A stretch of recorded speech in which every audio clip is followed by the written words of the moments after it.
of biceps training, for the most part, I'm a big fan of the basics: barbell curls, preacher curls, hammer curls, and various forms of concentration curls, supination curls, since that's a key function of the biceps.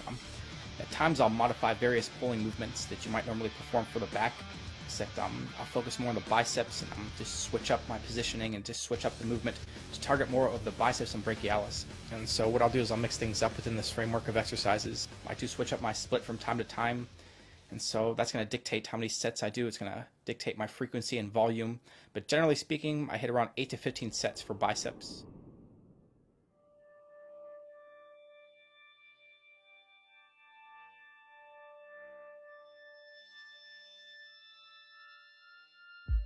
My biceps and back always seem to develop a lot quicker. They seem to respond a lot better than my other body parts, and while genetics plays a strong role in this, it dawned on me one day that I actually train these two body parts differently. What I'll do is I might not go so strict on the positive. I might use some momentum to cheat the positive up, but I really focus on the eccentric. And one of my favorites is a barbell cheat curl. I feel it's an essential movement. It's fantastic for the biceps. It's sort of like the compound movement for the biceps. At the same time, when I do perform these curls, I realize that I'm training my biceps, and so I don't cheat to the point to where I'm not achieving that objective. Cheating has its place. Going very strict has its place. There's various forms of curling movements that I'll go very strict. No cheating whatsoever. I'm pretty much just flexing my biceps with weight in hand, and that works very well. I get a unique pump from that.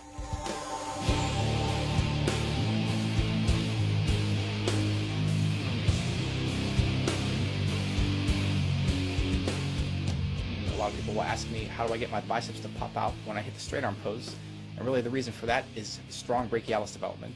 Exercises like the hammer curls, heavy barbell curls, focusing on the eccentric, and preacher curls, focusing at the bottom of the movement, that's really going to stimulate the brachialis muscle.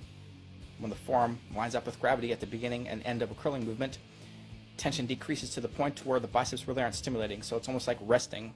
So what I'll do is I'll focus on 2/3 of the full range of motion when I use a free weight curling movement, keeping the tension in the sweet spot, so to speak, which is right where the forearm is approaching parallel to the ground and just slightly above, right before the tension decreases.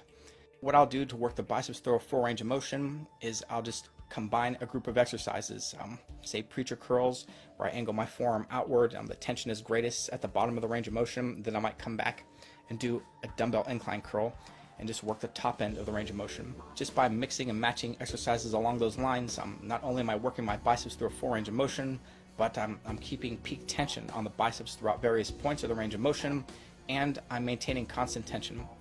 With the constant tension principle in mind, I'm not a big fan of alternating dumbbell curls, unless I use the rest pause technique.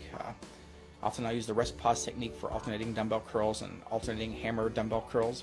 And what I'll do is I'll choose a weight that I might normally fail at around 3 to 5 reps if I were just to do one arm at a time. And with alternating dumbbell curls in this fashion, I can squeeze out about 8 or 10 reps before reaching failure.